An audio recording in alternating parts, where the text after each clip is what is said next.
بسم اللہ الرحمن الرحیم۔ السلام علیکم۔ ہمارے یوٹیوب چینل افسانے سنو پر آپ کو خوش آمدید۔ مجھے وہم کی بیماری تھی۔ مجھے اپنے گھر میں اپنے شوہر کی بیوی نظر آتی تھی، جبکہ اصل میں وہ ہے ہی نہیں۔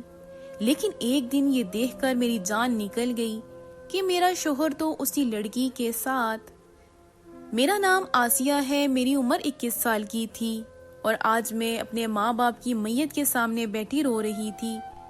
میرے باپ نے اپنی زندگی میں ہی میری شادی اپنے دوست کے بیٹے کے ساتھ طے کر دی تھی۔ ان کو نہیں پتا تھا کہ وہ 4 دن بعد اس دنیا سے چلے جائیں گے۔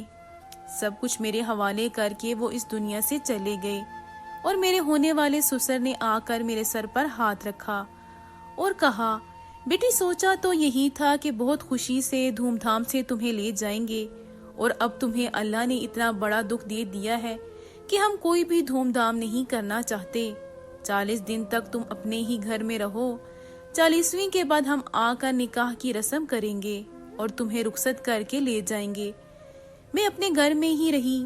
میرے ساتھ میری ایک خالہ رہتی تھی، لیکن ان کی بھی شادی ہو چکی تھی، اور وہ پھر بھی میرے ساتھ رہی تھی کیونکہ میں اکیلی تھی، اور پھر ہمیشہ کے لیے وہ ملک سے باہر چلی گئیں۔ اب میرا اس دنیا میں کوئی بھی نہیں تھا سوائے میرے شوہر اور میرے سسرال والوں کے۔ مجھے میری خالہ نے کہا کہ اچھے طریقے سے سب کے ساتھ رہنا، کیونکہ وہی تمہاری فیملی ہے۔ اور 40 دن کے بعد میرے سسر اور ساس آ کر مجھے اپنی بیٹی بنا کر اپنے گھر لے گئے، اور گھر کو تالا لگا دیا گیا۔ سامان بھی ادھر ہی پڑا تھا، کچھ سامان ساتھ لے لیا۔ میرے سسر کے گھر میں کل 10 لوگ تھے، 4 میرے دیور تھے، 2 نندیں تھیں، ساس، سسر، میرا شوہر اور مجھے ملا کر 11 ہو گئے تھے۔ میرے شوہر نے ایک کتا بھی رکھا ہوا تھا۔ میرا غم تازہ تھا، میری آنکھوں میں بھی آنسو تھے، لیکن پھر بھی سب لوگ میری دلجوئی کرنے کی کوشش کر رہے تھے۔ انہوں نے کہا کہ آہستہ آہستہ تمہیں اس غم کو بھولانا ہوگا اور ایک نئی زندگی شروع کرنی ہوگی۔ میرا شوہر بھی بہت اچھا تھا۔ اس نے بھی کہا کہ جب تک تم اس دکھ میں ہو، ہم لوگ صرف ایک ساتھ اچھے دوستوں کی طرح رہیں گے، اس کے بعد اپنی زندگی کا آغاز کریں گے۔ مجھے کوئی مسئلہ نہیں ہے۔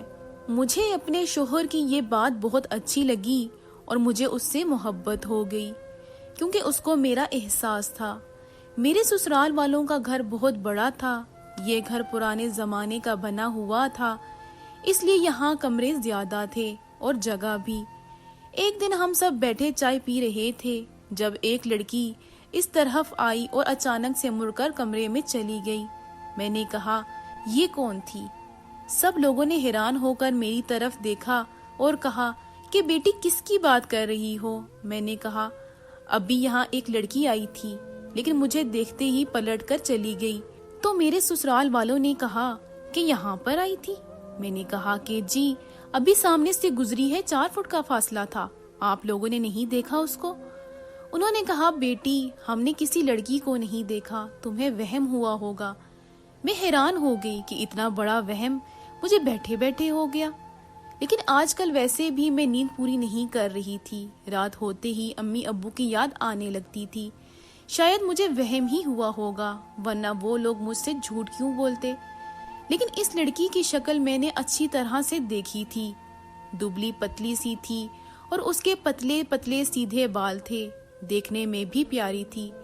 ایک دن مجھے میری ساس نے کہا کہ گھر کی واشنگ مشین خراب ہو گئی ہے، تمہارے گھر میں بھی تو واشنگ مشین ہوگی، وہاں سے لے آتے ہیں، 80,000 کا خرچہ ہے، کہاں سے نکالیں گے؟ میں نے کہا کہ کوئی مسئلہ نہیں ہے، ویسے بھی چیزیں پڑی ہوئی خراب ہی ہو رہی ہیں، اور بھی کوئی چیز لینی ہو تو چلیں لے آتے ہیں۔ میں اپنی ساس کے ساتھ گئی اور اپنے امی ابو کے گھر سے مشین، اے سی، فریج سب لے آئی۔ بات تو ٹھیک تھی میری ساس کی، وہاں وہ چیزیں خراب ہی ہو رہی تھی۔ وہاں سے واپس آئے تو راستے میں بہت گرمی تھی۔ مجھے پھر سے وہی لڑکی گھر میں نظر آئی، اور اس دفعہ تو میں نے سب کو چونکا دیا۔ میں نے کہا کہ سامنے سے گزری ہے۔ سب لوگ مجھے حیران ہو کر دیکھنے لگے۔ میری ساس نے میرے سر پر ہاتھ رکھا اور مجھے بٹھا دیا۔ انہوں نے کہا، بیٹی بہت گرمی تھی، لگتا ہے تمہارا سر گھوم گیا ہے، اور وہ مجھ سے بہت شفقت سے پیش آ رہی تھی۔ لیکن میں حیران ہو رہی تھی کہ میں نے اپنی آنکھوں سے دیکھا تھا اور یہ سب لوگ کہہ رہے تھے کہ وہ یہاں پر تھی ہی نہیں۔ گھر میں سامان سیٹ کر دیا اور میری اس بات پر کسی نے یقین نہیں کیا۔ سب نے کہا کہ ایسا کچھ بھی نہیں ہے، تم کہتی ہو تو ہم قسم کھا لیتے ہیں۔ میں نے کہا کہ نہیں، قسم کھانے کی ضرورت نہیں ہے، میں نے کسی لڑکی کو دوبارہ یہاں پر دیکھا ہے۔ خیر یہ بات بھی گزر گئی۔ ایک ہفتے بعد میری ساس نے کہا کہ فرنیچر کی ضرورت ہے، بیٹی کو جہیز دینا ہے، تمہارے گھر آئے تھے تو سارا کچھ نیا پڑا تھا، لگتا ہے جانے سے پہلے تمہاری ماں نے نیا فرنیچر لیا تھا، اگر تم برا نہیں مناؤ تو وہ فرنیچر ہم اپنی بیٹی کو جہیز میں دے دیں۔ مجھے یہ بات بری لگ رہی تھی کیونکہ وہ فرنیچر واقعی میرے ماں باپ نے جانے سے پہلے لیا تھا اور اس طرح سے وہ ان کی آخری شاپنگ تھی اور ان کی آخری نشانی بھی، جو میں کسی اور کو نہیں دینا چاہتی تھی۔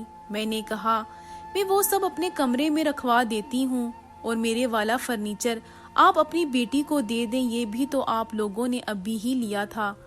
انہوں نے کہا کہ نہیں، یہ تو بہت سستا والا ہے، بیٹی کے سسرال کا معاملہ ہے۔ نہ، میری ساس تو میرے پیچھے ہی پڑ گئی۔ پھر سوچا کہ جب ماں باپ چلے گئے ہیں تو چیزوں کو دل سے لگا کر کیا کروں گی؟ اصل میں تو میرے ماں باپ ہی میرا سب کچھ تھے، جب وہ ہی نہیں رہے تو پھر چیزیں کس کام کی؟ میں نے اپنی ساس کو فرنیچر بھی اٹھا کر دے دیا۔ میری ساس بہت خوش ہو گئی، میرا بہت خیال رکھنے لگی، بہت پیار کرتی تھی مجھ سے، وہ بہت اچھی خاتون تھی۔ ایک دن میں نے اپنے شوہر کا ہاتھ پکڑنا چاہا تو اس نے ہاتھ پیچھے کر لیا۔ اس نے کہا کہ کیا ہو گیا ہے تمہیں؟ میں نے کہا کہ بس یوں ہی آپ کے پاس بیٹھنے کا دل کر رہا ہے۔ اس نے کہا کہ نہیں، اچھا نہیں لگتا، ابھی تمہارے ماں باپ اس دنیا سے گئے ہیں۔ بات تو آپ کی ٹھیک ہے، پر میرے ماں باپ کو اس دنیا سے گئے ہوئے 5 مہینے ہو چکے تھے۔ کیا میں اپنے شوہر کے پاس بیٹھ کے دل کی باتیں بھی نہیں کر سکتی تھی؟ لیکن وہ میرے پاس بیٹھے ہی نہیں، اور اسی رات میں پانی پینے کے لیے کچن کی طرف گئی تو میں نے وہاں لڑکی کو دیکھا، وہ بالکل میرے سامنے کھڑی تھی۔ میں بری طرح ڈر گئی۔ میں نے کہا کون ہو تم؟ تو اس نے کہا میں تمہارے شوہر کی پہلی بیوی ہوں۔ میں حیران و پریشان رہ گئی اور چلانا شروع کر دیا، اور وہ وہاں سے چپ چاپ چلی گئی۔ سب گھر والوں کو جمع کر لیا۔ میں نے کہا کہ وہ لڑکی ابھی یہاں تھی۔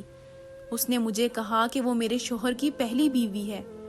سب لوگ حیران رہ گئے، گھر میں اس کو تلاش کیا، وہ لڑکی کہیں بھی نہیں تھی۔ مجھے میرے سسر نے کہا کہ تمہیں کیا ہو گیا ہے؟ لگتا ہے تمہیں کوئی بیماری ہو گئی ہے، تمہیں ایک لڑکی نظر آ رہی ہے جو اس گھر میں ہے ہی نہیں۔ تمہارے شوہر کی دوسری شادی کا سوال کہاں سے آتا ہے؟ تم ہی اس کی بیوی ہو، اس کی پہلی اور آخری شادی تم سے ہی ہوئی ہے، اور میں کبھی بھی اس کو دوسری شادی کرنے کی اجازت نہیں دوں گا۔ تم ہماری بیٹیوں کی طرح ہو، ہم نے تمہارے ماں باپ سے وعدہ کیا تھا، لیکن لگتا ہے تمہاری طبیعت خراب ہے۔ انہوں نے کہا کہ اس کو ڈاکٹر کے پاس لے جاؤ۔ میں ڈاکٹر کے پاس نہیں جانا چاہتی تھی، لیکن میری طبیعت بہت ہی خراب تھی۔ اتنے سارے لوگ مل کر جھوٹ کیوں بولیں گے؟ ان کو کیا مسئلہ ہو سکتا تھا؟ یہ لوگ مجھ سے تو بہت زیادہ پیار کرتے تھے، مجھ سے گھر کا کوئی کام بھی نہیں کرواتے تھے، دن رات مجھ سے پوچھتے تھے کھانا کھایا؟ تمہیں کسی چیز کو کھانے کا دل کر رہا ہے؟ ان کو احساس تھا کہ میرے ساتھ کتنا بڑا حادثہ ہوا ہے، اسی لیے تو میرا اتنا خیال کر رہے تھے۔ ایک دفعہ پھر مجھے وہ لڑکی نظر آئی، لیکن اس دفعہ میں نے کسی کو نہیں بتایا کیونکہ گھر میں تماشا بن جاتا۔